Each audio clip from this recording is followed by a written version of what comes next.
Bonjour à tous et bienvenue dans cette nouvelle vidéo. Alors aujourd'hui ça va être un petit peu en vrac, Donc je vais parler d'informations, je vais parler d'actualité, je vais parler de coup de gueule, je vais avoir un petit coup de gueule, léger de toute façon, et ensuite je vais également donner mon avis personnel par rapport à la politique, par rapport aux manifestations qui ont lieu en Thaïlande.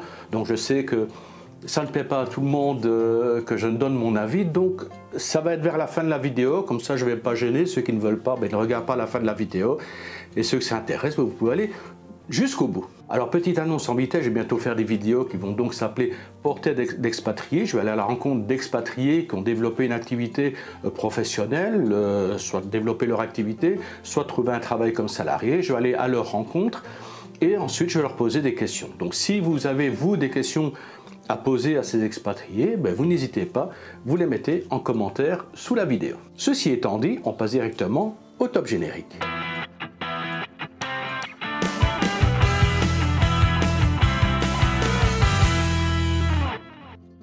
Alors on commence par Koh Phangan. Koh Phangan, c'est l'île qui est à côté de Koh Samui, c'est là où ont lieu les Full Moon Party. Alors sur cette île, il y a une école qui donne des cours de langue. L'école n'est pas citée actuellement parce qu'il y a une enquête en cours et l'enquête concerne une plainte qui a été déposée par une centaine d'étrangers, américains, canadiens, anglais, russes, français, il y a un petit peu toutes les nationalités. Donc il y a une centaine d'étrangers qui ont été à Surat Thani, donc ça c'est la province dont dépend l'île de Koh Phangan, et ils ont été voir les autorités parce qu'ils disent qu'ils ont déposé de l'argent, en moyenne 20 000 bahts chacun, pour obtenir un visa étudiant. Or, depuis 5 semaines, ils n'ont pas tellement de nouvelles, ils n'ont même pas de nouvelles du tout, ni aucun papier des procédures, donc ils s'inquiètent.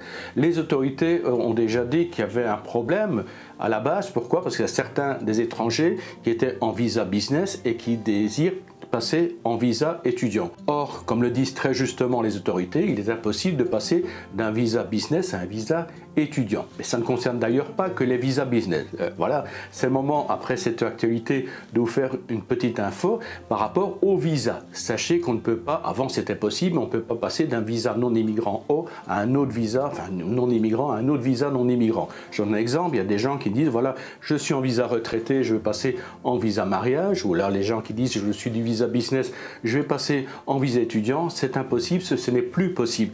Pour passer d'un visa à un autre, il faut impérativement sortir du pays, aller dans une ambassade thaïlandaise située dans un pays limitrophe par exemple, et ensuite faire une demande de visa non-immigrant O qui sera valide 90 jours, et ensuite ce visa de 90 jours vous permettra ensuite de passer à l'autre visa. Donc on ne peut plus passer directement d'un à l'autre, il faut faire l'intermédiaire du visa 90 jours qui ne s'obtient que dans une ambassade thaïlandaise. Autre information par rapport au visa business. Le visa business est systématiquement associé au permis de travail. On prend un exemple, une personne obtient un travail comme salarié, il reçoit donc un visa business et un permis de travail valable pour 1 an. Or, au bout de X mois, pour quelque raison que ce soit, voilà, le travail est fini. Soit il est viré, soit la société ferme. Toujours est-il que la société en question informe l'administration pour mettre fin au permis de travail. Et puis le gars il se dit, voilà, mon permis de travail est terminé, mais mon visa business est encore valable pour 4, 5, 6, 7 mois par exemple. Donc, je suis tranquille. Non, à partir du moment où le permis de travail a été annulé, automatiquement, votre visa business prend fin. Vous devez faire les démarches. Plus de permis de travail, de faire les démarches pour passer à un autre visa, aller sortir du pays, faire une extension, une demande d'exemption. Bref, donc voilà, votre visa business n'existe plus. Si vous restez avec ce visa business sans permis de travail, vous êtes automatiquement considéré comme n'ayant pas de visa, donc en séjour illégal, donc une amende de 20 000 bahts, qui vont être sympas, ils ne vont pas vous blacklister, mais vous aurez le cachet dépassement de visa. Et croyez-moi qu'à partir du moment maintenant les autorités, l'immigration est devenue beaucoup plus stricte. Quand vous arrivez avec un passeport, il y a déjà un cachet dépassement de visa. Généralement, c'est un motif de refus pour obtenir un nouveau visa. Donc la solution, c'est de virer votre ancien passeport et d'aller faire une demande d'un nouveau passeport qui soit bien vierge et qu'on ne voit plus ce fameux tampon, quoique maintenant de plus en plus avec l'informatique, il suffit de cliquer sur votre nom pour avoir un petit peu tout votre historique. Enfin bref, donc évitez surtout les dépassements de visa, c'est jamais bien vu. Alors des petites nouvelles en vrac, c'est le permis de conduire pour les gens à partir du 19 février, pour les gens qui auront des 400 cm3 ou plus, il y aura l'obligation de passer un examen, d'avoir une petite licence spéciale pour les grosses cylindrées. On ne sait pas encore si ceux qui ont déjà un permis spécial venant d'Europe auront l'obligation de passer cette attestation, mais à mon avis oui, de toute façon. Donc voilà, si vous avez déjà un permis moto, sachez que vous devrez logiquement passer quand même à partir du 19 février, vous devrez passer l'attestation pour continuer à rouler avec votre gros cube si vous avez une 400 cm3 ou plus. Et puis évidemment, si vous passez votre permis pour la première fois à ce moment-là, vous aurez le permis spécial si vous précisez que votre moto fait de plus l'équivalent ou plus de 400 cm3. Alors, autre nouvelle, on parle beaucoup de la quarantaine en disant que cette quarantaine pourrait être réduite à 10 jours. On passerait de 14 à 10 jours. Ce serait sympa, ce serait super, ça fait plaisir à tout le monde, mais apparemment, cette réduction de quarantaine ne concernerait que les rapatriés, donc les Thaïlandais qui reviennent au pays ou les gens qui ont déjà un visa non immigrant et qui reviendraient en Thaïlande. À ce moment-là, il pourrait éventuellement, ça n'a pas encore été marqué dans la Gazette royale, mais enfin c'est bien avancé. Donc voilà, ce serait réduit à 10 jours au mieux de 14 jours. Les 4 jours de bonus, par contre, que vous éviteriez à l'hôtel, vous seriez obligé de porter le fameux bracelet électronique. Alors là, ça fait aussi un litige. Ah, le bracelet électronique, le suivi. Bon, c'est une bonne chose, heureusement qu'il y a un suivi en Thaïlande.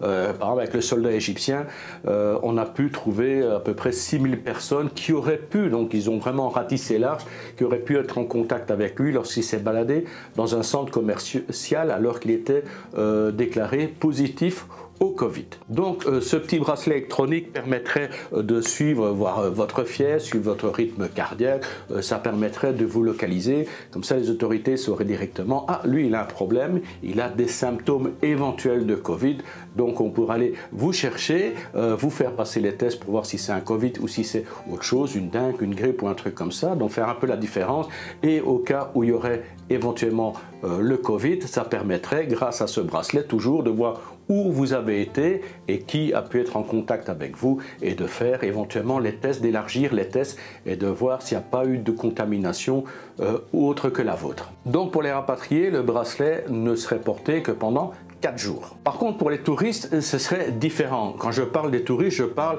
du nouveau visa touristique, le visa de 90 jours. On ne parle pas plus tard, qu'est-ce qui va se passer lorsque le Covid sera vaincu.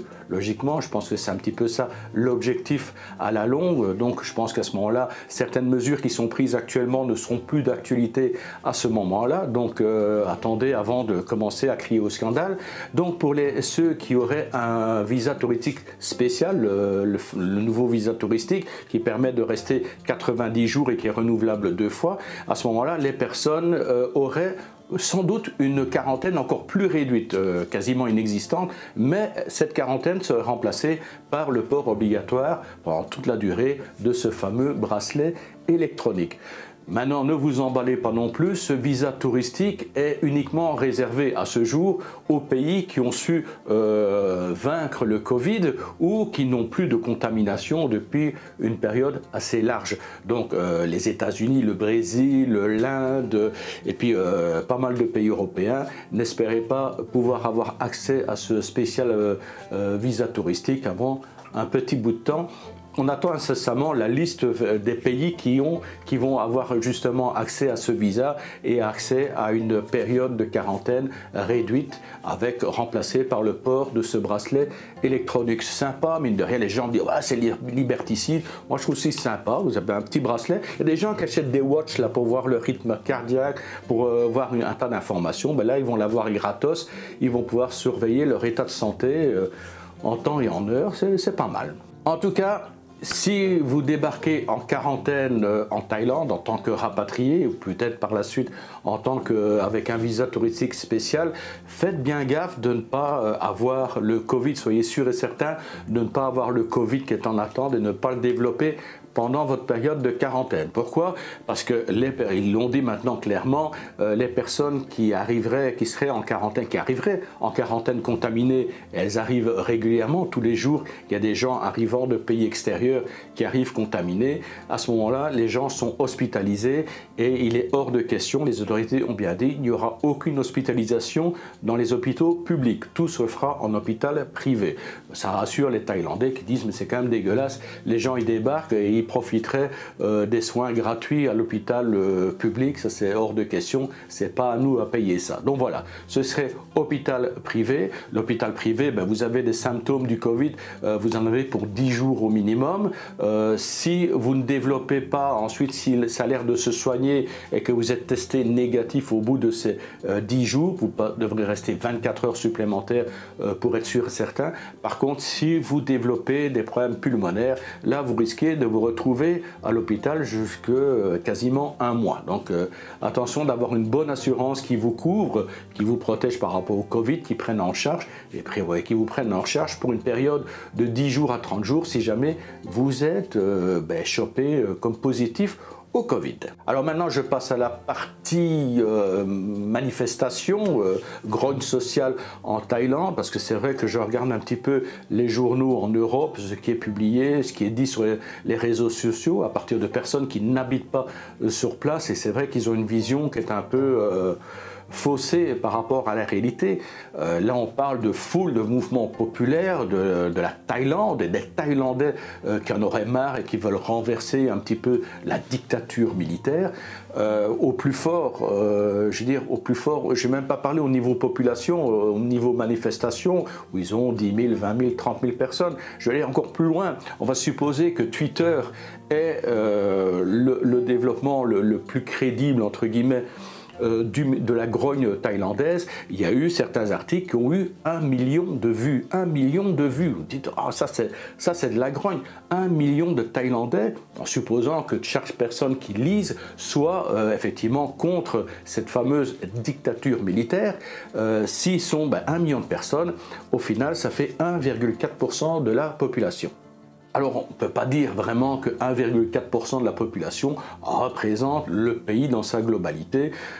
Ceux qui connaissent la Thaïlande et qui vivent un petit peu en dehors de Bangkok ou dans certains quartiers de Bangkok savent très bien que la majorité des gens s'en tamponnent pas mal de ce qui se passe tant qu'il y a la paix sociale et tant qu'ils peuvent bosser, travailler et qu'ils ne sont pas impliqués dans tous ces mouvements sociaux. Parce que c'est vrai qu'à mon avis, il doit y avoir de la politique derrière. Puis moi, ce qui me gêne, moi, je vais le dire clairement, parce que les gens, vive la démocratie, allez-y, rentrez-leur dans l'art. Moi, ce qui me gêne, c'est qu'effectivement, il y a des revendications. Bon, ça ne me gêne pas. C'est très bien qu'il y ait des revendications. Il y en a même une qui est tout à fait justifiée. Par contre, mais qu'est-ce qu'il y a comme proposition derrière? Moi, ça me gêne à partir du moment où on revendique, mais qu'on ne propose rien derrière. Il faut changer la Constitution, il faut virer le Premier ministre. Oui, mais qu'est-ce qu'il y a derrière? Qu'est-ce que vous proposez en retour? Mais il n'y a rien. Il y a des contestations, il y a des exigences, mais qu'est-ce qu'on propose derrière? Ah, rien. Oui, peut-être que derrière, il y aura des partis politiques qui vont se présenter. D'ailleurs, je pense que c'est le but visé. Le but visé, c'est de faire des élections au plus vite. Ils vont, si vous regardez, si vous suivez bien toute l'actualité, il y a des revendications, mais systématiquement, on revient toujours au même sujet, c'est démission du Premier ministre. La première des revendications est tout à fait logique, et d'ailleurs, elle est acceptée par les autorités.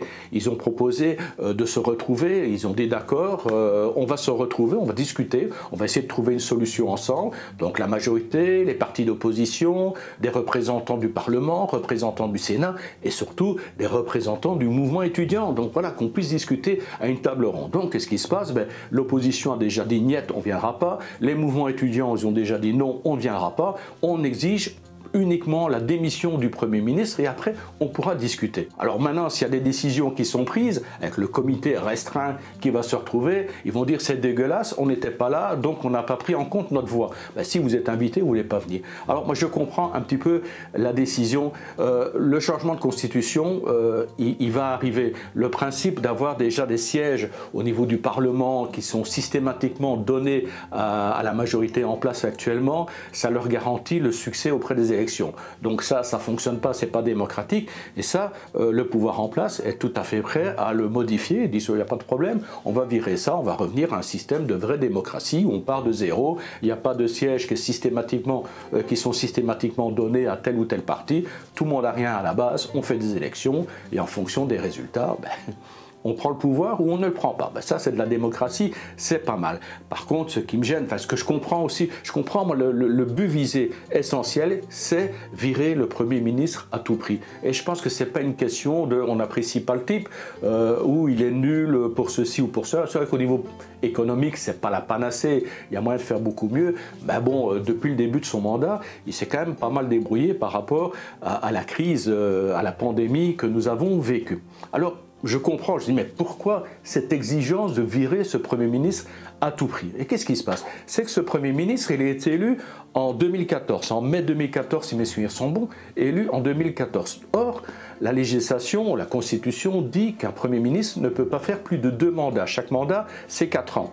Ça veut dire quoi? Ça veut dire que d'ici 1 an et demi à peu près, il aura fini ses 2 mandats, il ne pourra plus être réélu. Donc sa démission, elle sera là d'office dans 1 an et demi.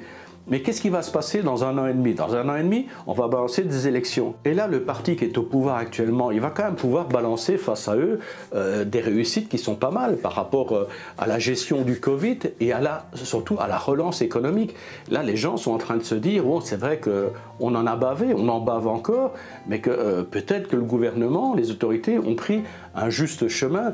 Il y a quand même pas mal de projets qui sont en route pour l'instant. Si vous regardez un petit peu les travaux qui ont été faits pendant la pandémie, les nouveaux looks qu'ils donnent à certains endroits, vous regardez à Pattaya, à Sandroad, le TGV qui va être mis en place, il y a beaucoup de propositions qui sont faites pour faire revenir les investisseurs. Il y a déjà des gens qui frappent un petit peu à la porte, des gens qui lorgnent un petit peu sur le Vietnam. Là, le Vietnam vient d'être frappé par un cyclone, il y a un autre ouragan qui est en train de se pointer. Là, les investisseurs commencent à réfléchir en se disant oui, c'est vrai que le Vietnam est intéressant, mais au niveau climatique, c'est pas le top non plus. Donc voilà, il y a possibilité de relancer, et je pense que d'ici 1 an et demi, il y aura des preuves comme quoi l'économie a été relancée. Donc le gouvernement en place pourra dire, voilà, nous avons un bilan plus que positif, nous avons réussi à contenir le Covid, nous avons vaincu le Covid, nous avons relancé l'économie et nous avons modifié l'économie, parce que c'est aussi un des rôles actuellement. Les gens parlent de revenir à la normale. Non, il faut surtout éviter de revenir à la normale, parce que la normale, ça veut dire de revenir de nouveau dépendant d'une pandémie, d'un problème de fermeture de frontières, d'une baisse du tourisme. Et ça, c'est ce que les autorités cherchent à éviter aussi en disant, maintenant, on va s'ouvrir peut-être à moins de tourisme, du tourisme avec des gens qui dépensent un peu plus. On va essayer de développer d'autres secteurs d'activité. Donc c'est vrai qu'il y a 1 million de chômeurs, par exemple, par rapport au tourisme, mais ces gens, on va les former sur d'autres activités qu'on va développer, sur d'autres secteurs d'activité plus prometteurs, plus proches et qui ne sont pas dépendants du tourisme. Donc, et ils vont également revoir le tourisme. Ils revoient également destination en tant que tourisme médical. J'ai vu un clip vidéo il n'y a pas longtemps où ils font vraiment la promotion en disant nous sommes un pays sain, nous avons réussi à contenir le Covid, nous savons prendre les bonnes décisions. Donc voilà, il y a vraiment un travail qui est déjà fait depuis le début de la pandémie en disant on ne revient pas au passé et on se dirige plutôt vers le futur pour ne plus être tributaire des inconvénients qu'on vient de découvrir. Donc voilà, je pense que d'ici 1 an et demi, lorsqu'il y aura des élections, il y aura quand même un programme assez intéressant à présenter, de réussite, que de toute façon ce Premier ministre ne se présentera plus puisqu'il aura fini ses 2 mandats, mais que son parti ou des personnes, certains de ses alliés risquent toujours d'être élus de nouveau par rapport au travail qu'ils ont fourni. Voilà, je pense que c'est un petit peu la raison pour laquelle les étudiants, avec peut-être des partis politiques derrière, veulent absolument évincer le Premier ministre au plus tôt pour éviter d'aller jusqu'aux élections où ils pourront présenter un bilan qui, à mon avis, risque d'être assez positif et de leur amener des voix et d'être réélus également. Voilà, c'est ma vision tout à fait personnelle, je ne vous demande pas de la partager, voilà. Vous pouvez également exprimer vos opinions tant que ça reste poli, cohérent. Et alors, tout ce qui est complotiste, je suis désolé, vous avez beau dire que c'est la manipulation, le nouvel ordre social ou que sais-je encore, ce genre de fadaises, c'est aussi mon opinion, c'est mon espace, c'est ma chaîne YouTube, donc ce genre de fadaises, je n'en veux pas. Ce que je considère comme des foutaises, je n'en veux pas, donc moi je vire ce genre de commentaires et je bloque les gens un peu trop insistants dans ces délires complotistes, enfin que j'estime, que je qualifie de complotistes. C'est fini pour cette vidéo, désolé d'avoir exprimé mon opinion, j'espère que ça vous a intéressé. En tout cas, ben, je vous dis à la prochaine, très bientôt, là il faut que je me remette au boulot, la saison des pluies se termine, il y a de nouveau du soleil, je vais pouvoir sortir, tourner, rencontrer des gens, voilà, ça se présente bien. Donc je vous dis bye bye, ben, les salutations tropicales du bord du Mékong. À bientôt. Salut!